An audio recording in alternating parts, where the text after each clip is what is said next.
रायजो राजा नोंथांमोन मानोना जोंनि काउन्सिलनि बिटिसिनि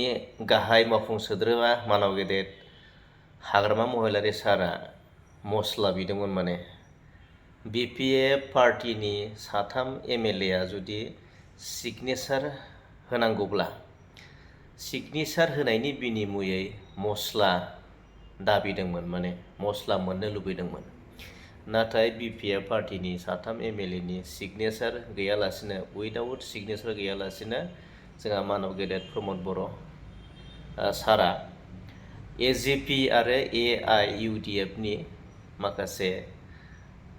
मानव गेदेर एमएलए बिथांमोननि सहिजों आरो लोगोसे इउपिपिएल नि 7 जन एमएलए बिथांमोननि सहिजों जेबो कन्टेस्ट गैयालासिनो बिथाङा नमिनिखौ होनो हाबाय आरो सायख'जाबाय रायजो सभायाव ना मेम्बार अफ पार्लिमेन्ट पार्लिमेन्टनि सासे मेम्बार रायजो सभानि सासे मेम्बार बिथाङा सायख'जाबाय रायजो राजा नोंथांमोन दा नोंथांमोना नुनो मोनदों जिथुनाखि प्रेस मिटनि गेजेरजों जोंहा मानव गेदेर हाग्रामा महिलारि सार बिथाङा जाहाथे मस्ला बिदोंमोन बे मस्लाखौ पस्ट अफिसनि गेजेरजों कुरियार खालामनानै जोंहा इउपिपिएल नि माखासे वर्कार्स दैदेनगिरि बिथांमोना जायफोर एमएलए बिपिएफ नि एमएलए मानव गेदेर सार बिथांमोननिसिम न'सिम दैथायहरनायखौ जोङो नुनो मोनदों मानोना जायगानि नालाय एरियानि नालाय गाबोन समफोरनि गेजेरावनो बे मस्लाया बे सार एमएलए सार बिथांमोननि न'सिम सहैगोन आरो थ' बिनि फुटेजखौ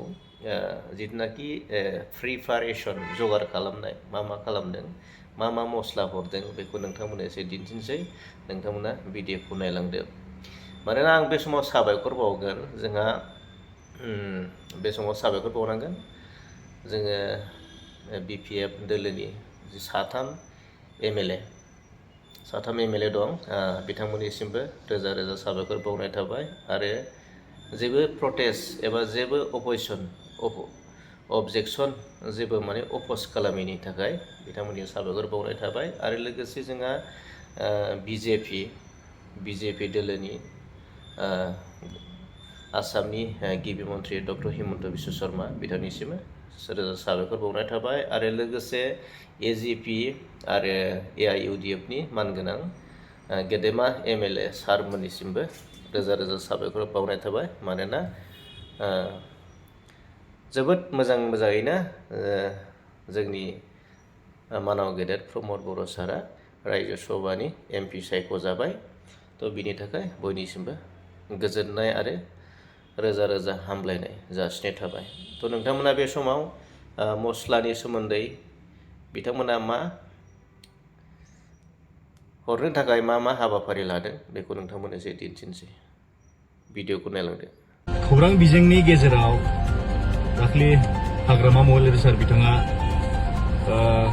रायजो सभायाव भट नांगौब्ला फंसे बाथ्रा बुंदों बियो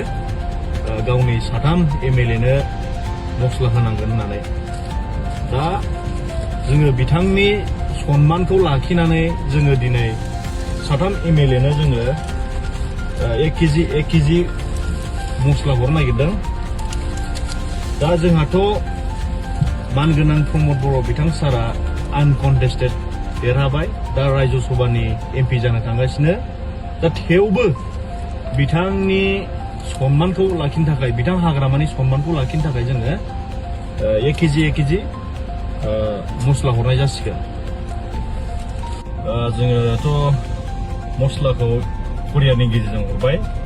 हाग्रामा महिलारि सार बिथां बुंनाय बायदि साथाम एमएलए नो जे मस्ला नांगौ होननानै स' बेखायनो जों कुरियारनि गेजेरजों मस्लाखौ हरबाय दा ट्रेकिं आइडिखौ जोङो नोंथांमोननो स्क्रिनाव शेयार खालामनो हागोन जाहाथे बयबो ट्रेक खालामनो हानाय बायदि